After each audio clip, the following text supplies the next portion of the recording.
Istanbul Airport Tower, runway 34 right. Cleared for takeoff.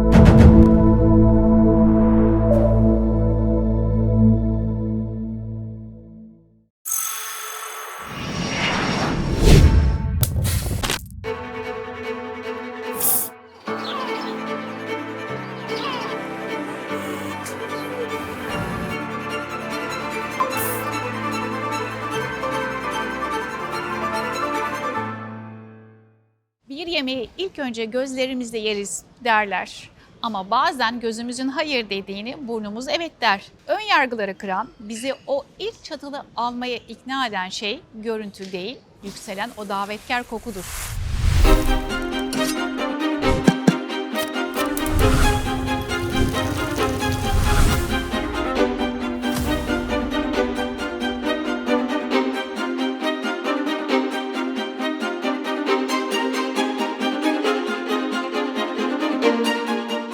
Yemeği ilk önce görüntüsüne mi göre bakarsınız, kokusuna göre mi seçersiniz? Afrika'da durian meyvesi vardır, bilir misiniz? Kokusu yüzünden havalimanına sokulması bile yasaktır. Ama tadı muazzam ötesidir. Kavun, armut, elma, çilek karışımı bir meyve gibidir. Benim için yine önce kokusu güzelse yerim. Mesela Adana. Geçen hafta Adana'ya lezzet festivaline gitmiştim.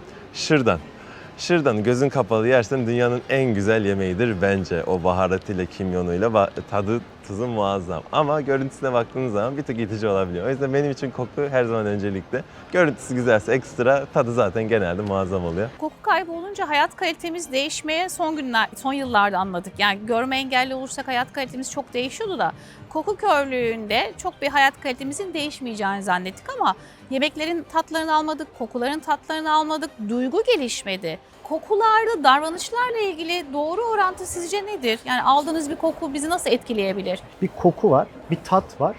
Bir de kokuyla tadın ve görüntünün bir araya geldiği ve bizim zihnimizde oluşan lezzet kavramı var.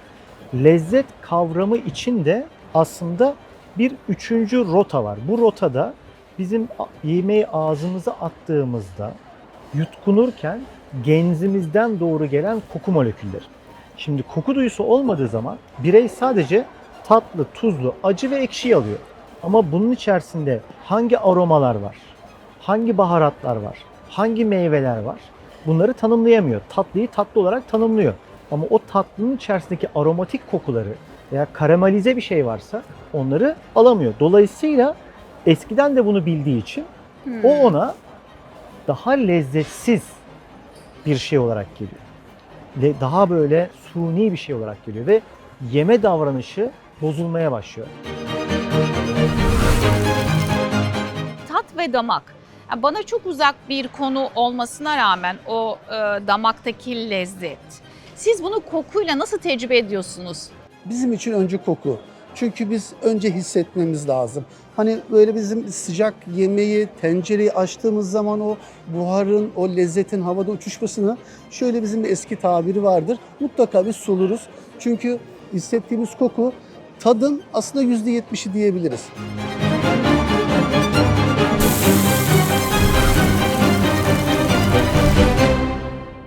Acıktığımız için mi koku alırız yoksa koku aldığımız için mi acıkırız? Beynimiz daha yemeği görmeden onun hayalini kurmaya başlar. Limonun adı bile vücudumuzda kimyasal fırtınalar koparmaya yeter.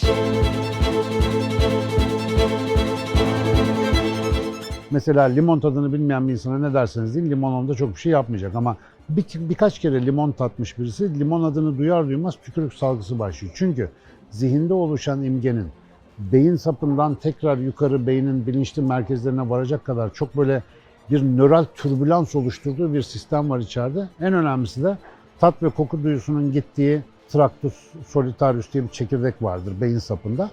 Orası özellikle bizim insula diye beynimizin gizli bir lobuna doğrudan gider. Mesela orayı etkiler talamus üzerinden geçip. Şimdi bu bölge çok ilginçtir insanlarda. Diğer bütün canlılarda olduğu gibi bedenin iç duyumsanmasına, yani işte iç organlarınızın hissiyatlarını aslında haritalar. Nasıl ki elimizde dokunduğumuzu beynin üst tarafı şey yapıyorsa, midenizdeki, bağırsağınızdaki dokunsal şeyler de orası tarafından hissedilir. Ama öbür tarafta İğrenme, tiksinme gibi reaksiyonlar da burası tarafından yönetilir ve en yaşamsal reflekslerin beyinde yönetildiği yer burasıdır. 15. yüzyılda Topkapı Sarayı'nda gün matbaa-i amirenin bacalarından yükselen dumanla başlardı. Sarayın havası pişen helvayla, kaynayan etin kokusuyla dolardı. Bu koku imparatorluğun gücünü fısıldardı. Bugün mekanı değişti ama ritüeller aynı. Şu anda dünyanın en büyük mutfaklarından birindeyiz. Burada pişen her yemek sadece besin değil, bir kültürün imzası.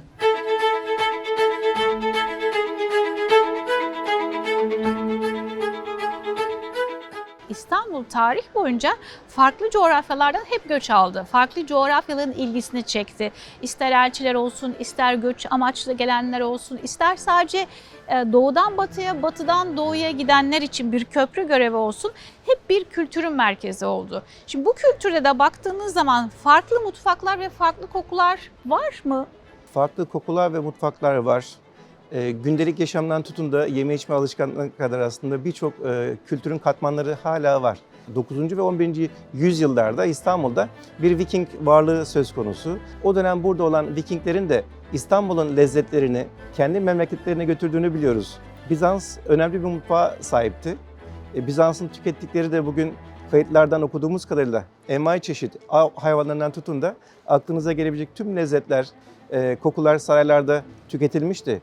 Ve bunlar Osmanlı döneminde de benzer şekilde devam etti. Yani bir sürdürülebilir aslında bir kültürün varlığını görüyoruz ve bu kültür katmanları günümüze kadar o kadar çok bilgiyi ve belgeyi beraberinde getirmiş ki bugün hala günümüzde Osmanlı saray mutfağının lezzetlerini restoranlarda yeme şansına da sahibiz. Uykusuz sabahların, uzun bekleyişlerin en sadık dostu, kahve kokusu. Havalimanının görünmez pusulasıdır. Sadece zihnimizi değil, ruhumuzu da uyandırır. Bir fincan kahve bazen yolculuk başladı demektir. Bazen de artık güvendesin.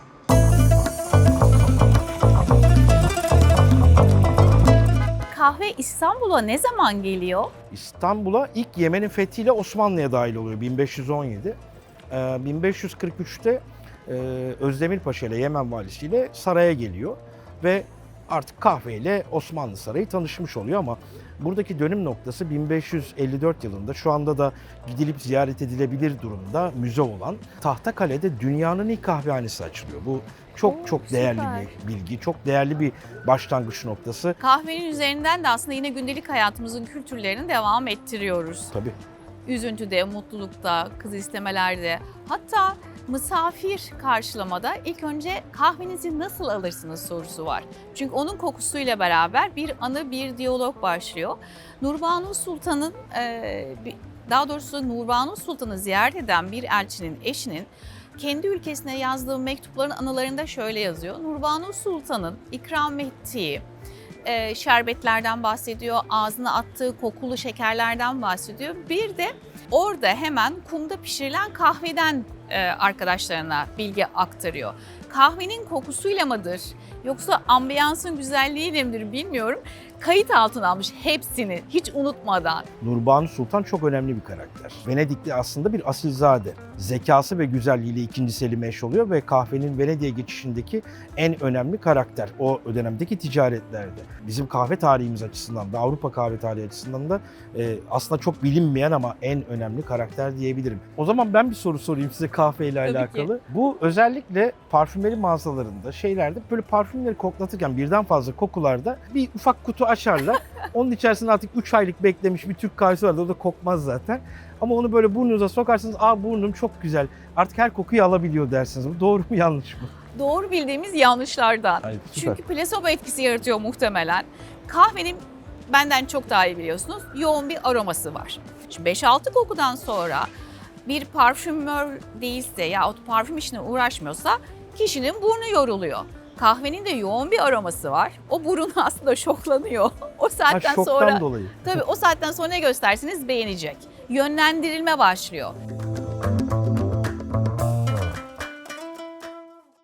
Her coğrafyanın bir parmak izi olduğu gibi bir kokusu da mevcut. Pasifik'ten gelen hafif buharla Hindistan'dan yükselen yoğun baharat kokusu gibi. Havalimanı mutfağında sınırlar kalkıyor. kültür tenceresinin içerisinde mis kokular birbirine karışıyor.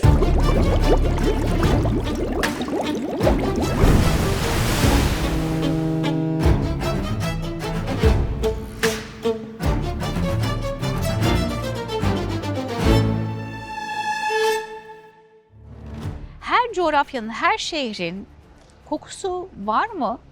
Kesinlikle var.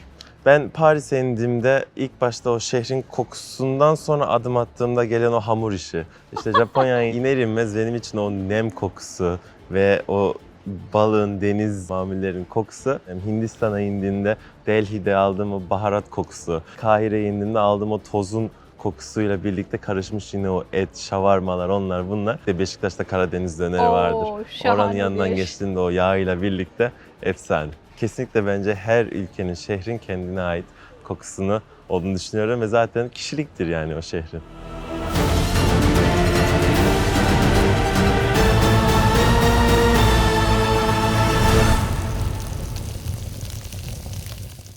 Yerde aldığımız o muazzam kokular 30.000 fit yükseklikte aynı kalır mı? Basınç değişir, nem değişir ve burnumuzun bize küçük oyunlar oynamaya başladığını görürüz. Gökyüzünde lezzetin kuralları yeniden yazılır.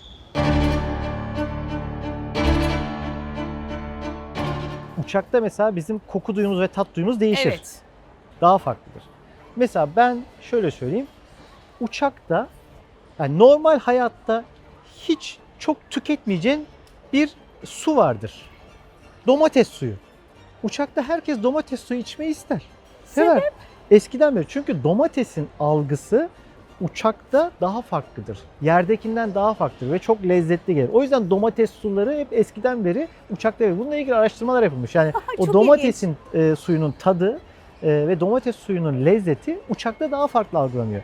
Basınç ortamı, kabin basıncı, bunların hepsiyle aslında koku duyumuz değişiyor.